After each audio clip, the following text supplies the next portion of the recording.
오늘 주시는 하나님의 말씀은 이사야 49장 14절에서부터 50장 3절까지 말씀입니다.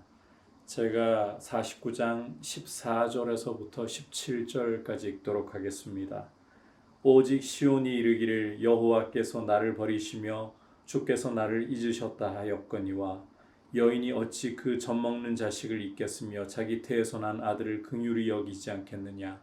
그들은 혹시 잊을지라도 나는 너를 잊지 아니할 것이라. 내가 너를 내 손바닥에 새겼고 너의 성벽이 항상 내 앞에 있나니 내 자녀들은 빨리 걸으며 너를 헐며 너를 황폐하게 하던 자들은 너를 떠나가리라. 아멘. 오늘 말씀에서는 시온이 하나님을 향하여서 불평하고 원망하는 모습으로 시작이 되고 있습니다. 14절을 보시면 시온이 이르기를 여호와께서 나를 버리시며 주께서 나를 잊으셨다. 이렇게 불평을 한다라고 말씀하죠. 하지만 15절 이하에서 하나님께서는 여인이 어찌 그 젖먹는 자식을 잊어버리겠으며 자기 태에서 난 아들을 불쌍히 여기지 않겠느냐. 혹시 그들은 잊을지라도 나 여호와는 너 시온을 잊지 않을 것이다. 내가 너를 나의 손바닥에 새겼다. 너의 성벽이 항상 내 앞에 있다. 내 자녀들은 빨리 걸을 것이고 너를 헐며 너를 황폐하게 하던 자들은 너를 떠나갈 것이다. 이렇게 하나님께서 말씀하고 계십니다. 하나님은 결단코 당신의 백성을 잊어버리지 않으십니다. 하나님의 손바닥에 새겼다라고 분명히 말씀하십니다. 하나님께서는 독생자까지도 아끼지 않고 우리를 위하여 십자가에 내어주실 정도로 우리를 사랑하십니다. 그 하나님은 결단코 우리를 잊어버리지 않으시는 분이다. 내 이름을 결단코 잊지 않으시고 내 이름을 항상 그분 앞에 두시는 분이다. 이 사실을 꼭 기억을 해야 합니다. 이제 계속해서 18절부터 23절까지를 보시면 하나님이 시온을 잊어버리지 않으시고 그 성벽이 항상 하나님 앞에 있게 하신다라는 이 말씀의 결과가 어떻게 나타나게 될 것인가. 18절을 보시면 내 눈을 들어 사방을 보라고 말씀하고 계시죠. 그들이 자녀들이 다 모여 내게로 온다. 시온의 자녀들, 하나님의 백성들이 다 모여서 시온으로 돌아온다는 거예요. 하나님께서 당신의 삶으로 맹세하시기를 시온이 반드시 그 모든 무리를 장식처럼 몸에 차며 그것을 띠기를 신부처럼 하게 될 것이라고 말씀을 하십니다. 그래서 이 시온이 나중에는 어느 정도까지 다시금 회복이 되느냐. 주민이 많아서 좁게 될 정도로. 20절을 보시면 자식을 잃었을 때에 낳은 자녀가 후일에 시온 너의 귀에 말하기를 이곳이 내게 좁으니 넓혀서 내가 거주하게 하라 할 정도로 사람들로 가득 차게 될 것이다. 하나님의 백성으로 가득 차게 될 것이다.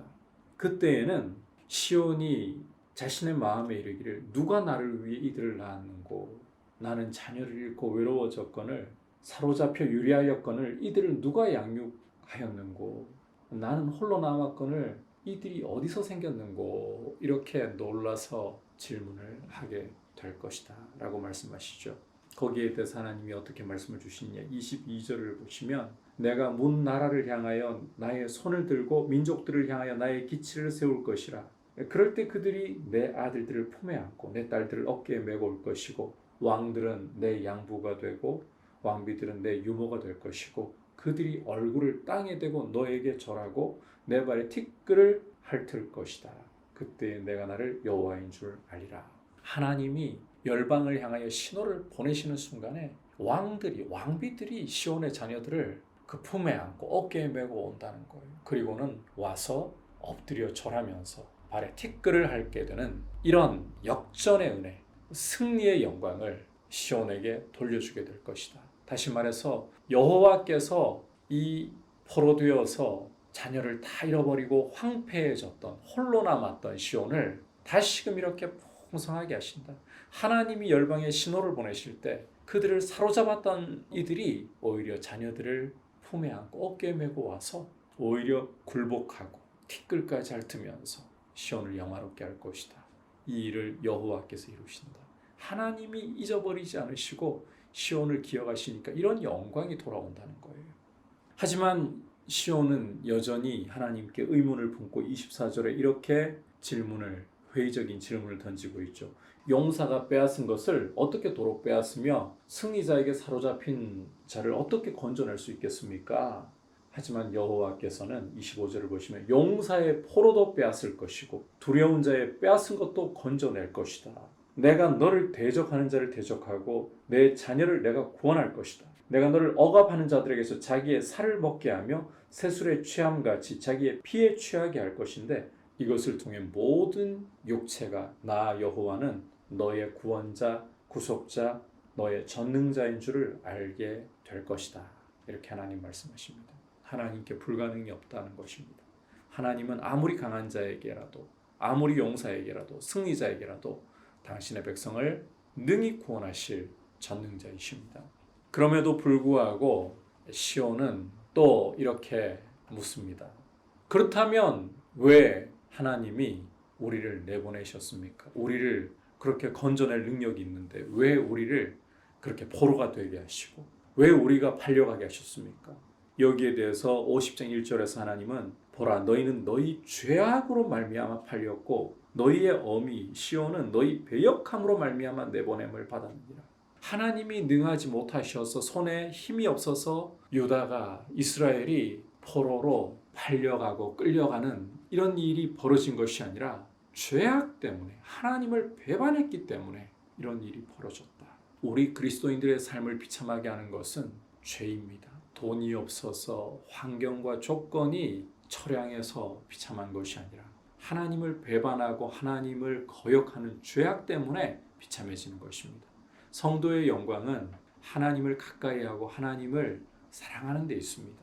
2절을 보시면 하나님은 절대로 손이 짧아 구원하지 못하거나 건질 능력이 없는 분이 아닙니다. 하나님이 꾸짖으시면 바다가 마르고 사막이 됩니다. 홍해 사건을 통해 이 일 보여주셨잖아요. 하나님은 흑암으로 하늘을 입히며 굵은 배로 덮으시는 분입니다. 이러한 분이 왜 시온을 이스라엘을 건지지 못하시겠습니까? 죄악이 문제일 뿐인 거예요. 따라서 죄악이 인생을 비참하게 하는구나. 이 죄를 해결할 수 있는 길은 회개하고 우리를 위하여 하나님이 죄에 대한 유일한 구원의 길로 주신 십자가로 아들을 우리 대신 우리 죄를 짊어지워 심판하신 그 십자가 앞으로 나아가 우리 위에 흘리신 그 주님의 보혈을 의지하는 것밖에는 다른 길이 없습니다. 내 스스로 못 씻습니다. 십자가 앞으로 나아가 내 죄를 자복하고 하나님의 긍휼을 의지할 수 있기를 주님의 이름으로 축복합니다. 다시 한번 강조합니다. 하나님은 나의 이름을 결코 잊지 않으시고 당신의 손바닥에 새겨두시고 나를 위해 독생자도 아끼지 않고 내어주실 만큼 나를 사랑하시고 절대 나를 버리지 않으신다. 이 사실을 기억할 수 있기를, 그리고 이 하나님 앞에 죄악이 하나님과의 관계를 갈라놓지 어떤 것도 갈라놓을 수 없음을 기억하고 죄를 지었을 때에는 십자가로 달려나가는 귀한 은혜 누리기를 축복합니다. 같이 기도하겠습니다. 하나님 아버지께서는 결단코 내 이름을 잊어버리지 않으시고 하나님의 손바닥에 나의 이름을 새겨놓으셨다고 말씀하시는 것을 보았습니다. 독생자 주시기까지 사랑하신 하나님, 아들 안에서 나를 죄 씻어주시고 자녀 삼으시고 붙잡아 주시고 기억해 주심을 감사합니다.